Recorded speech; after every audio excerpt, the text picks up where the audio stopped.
Salut les filles et bienvenue dans cette nouvelle vidéo. Donc nouveau look aujourd'hui, je vous propose un look un peu glacé, un petit peu froid, avec la neige scintillante, avec le côté un petit peu glacial comme ça. Donc c'est un look assez léger, au final il y a juste les fossiles et le liner qui renforce vraiment le côté un petit peu plus look de soirée, look de fête. Mais sinon on est vraiment dans quelque chose de très lumineux, très blanc, un peu pailleté.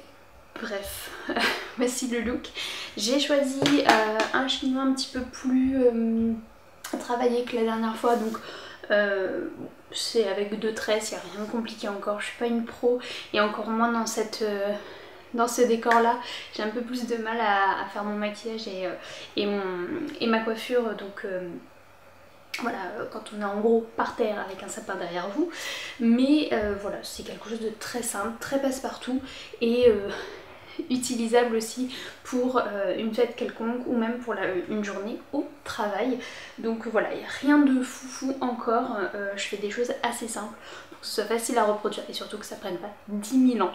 Donc voilà le look. Si ça vous plaît, je vous laisse avec les infos. C'est juste après et puis on se retrouve à la fin de la vidéo. À tout à l'heure.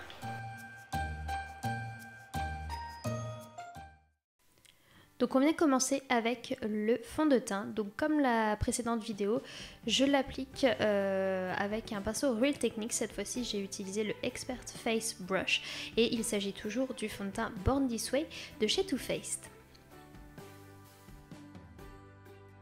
Ensuite, on vient corriger un petit peu les imperfections. Donc j'ai utilisé le correcteur Studio Finish de chez MAC que j'applique là encore avec un pinceau de chez Real Techniques.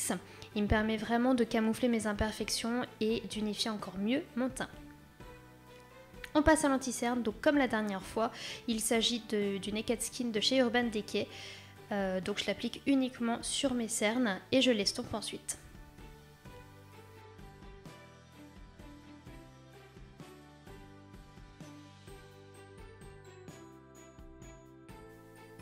Sans surprise, je matifie le tout avec ma poudre HD de chez Make Up Forever. Elle me permet vraiment d'éviter que l'anti-cerne file dans les cernes justement et les autres petites ridules. On poudre le tout, donc comme la dernière fois, c'est le Studio Fix de chez MAC. C'est un fond de teint poudre mais superposé au fond de teint liquide, il vous unifie encore mieux le teint, c'est plus joli. Je viens creuser, sculpter mon teint, mon teint avec le bronzer de chez Urban Decay. C'est une ancienne version qui n'existe plus, c'est les Beckett Bronzer pour celles qui connaissaient. Mais ça n'existe plus. Pour le blush, j'utilise le blush Dandelion de chez Benefit qui est très glacé, qui va très bien avec le teint. Et la Soft & Gentle de chez MAC pour un côté plus lumineux. On fait les sourcils avec le mascara sourcil de chez Bourjois. C'est juste parfait pour bien dessiner sa ligne de sourcil.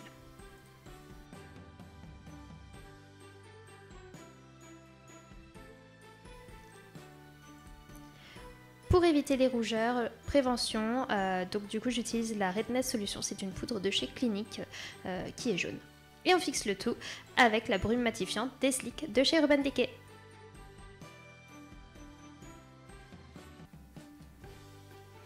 On passe aux yeux, donc pour les yeux j'utilise ma base à paupières de chez Urban Decay que j'applique sur l'ensemble de ma paupière mobile et en ras de cils inférieur.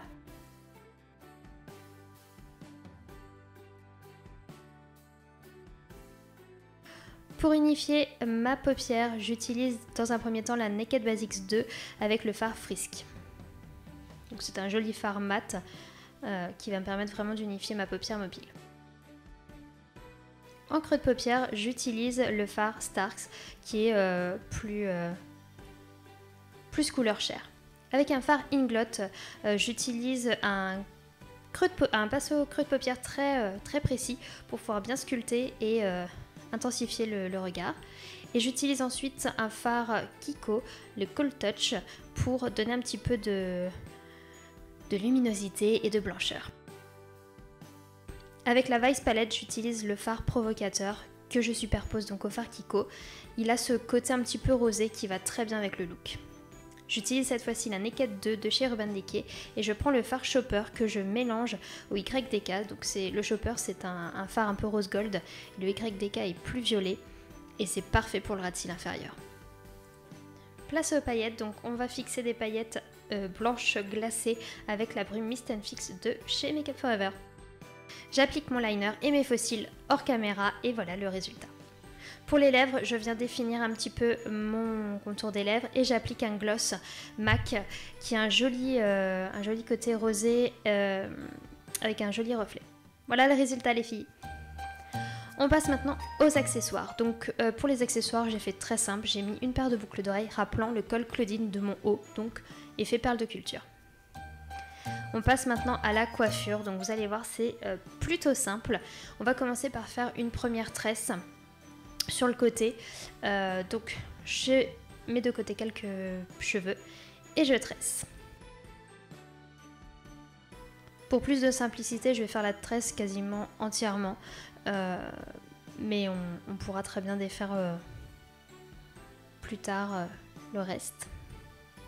On s'occupe du coup de l'autre côté pour faire hop, le même style.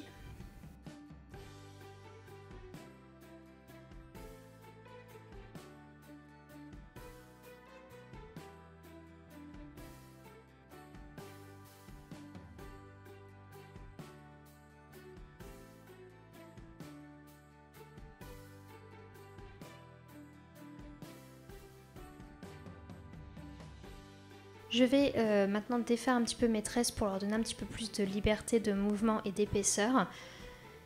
Et je réunis le tout donc en queue de cheval. J'ai mis de côté un petit peu ma mèche en la torsadant. Et maintenant on forme notre chignon. On sécurise le tout à l'aide de petites pinces, de petites bobipines. Faites pas attention au haut que je n'ai pas attaché bien sûr.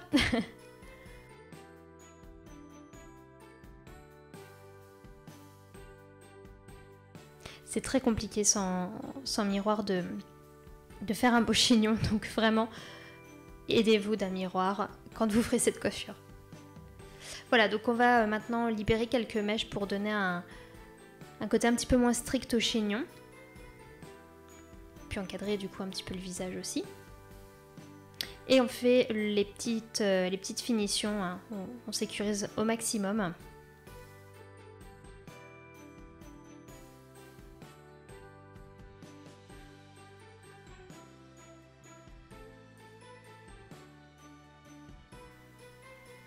On crêpe un peu. Et voilà. On passe au nail art. Donc là, je choisis quelque chose de très simple. Comme la première vidéo, je prends le vernis Essie Allure. Donc c'est un joli blanc. Et après, on va avoir besoin de scotch. Donc on va former des triangles avec nos 2 morceaux de scotch. Donc moi, ce que j'ai décidé de faire, c'est de créer un triangle à la base de l'ongle et d'alterner un doigt à la fois. Et sur l'autre doigt, je vais faire la même chose, mais avec des triangles sur le haut de l'ongle. Pour apporter cette touche un petit peu festive, je viens appliquer un fard pailleté. Donc là, c'est c'est un vernis Nails Ink, mais vous prenez celui de votre choix. Et on sèche un peu plus rapidement avec le Mava Dry de chez Mavala. Et on n'a plus qu'à retirer le scotch. Voilà, vous avez vos triangles qui se forment grâce au scotch. Alors moi je m'aperçois que les triangles étaient relativement petits, donc du coup je vais les retravailler un petit peu à main levée. Je tiens à m'excuser aussi pour l'éclairage, hein. J'ai eu le soleil qui a joué à cache-cache le temps de la vidéo. Voilà, donc je réépaissis un petit peu, j'agrandis mes triangles. Et vous voyez, j'ai alterné donc soit à la base de l'ongle au niveau de la lunule, pardon, soit sur le haut comme une French. Et voilà. Voilà, le look est terminé, j'espère que ça vous aura plu, que le nail art, la coiffure et le maquillage vous aura inspiré. Pareil, toujours pour les fêtes de fin d'année, que ce soit le réveillon en famille ou pour le jour de l'an avec vos amis.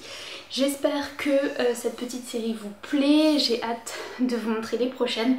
Je vous dis à très vite, prenez soin de vous, comme d'habitude, à bientôt, bye.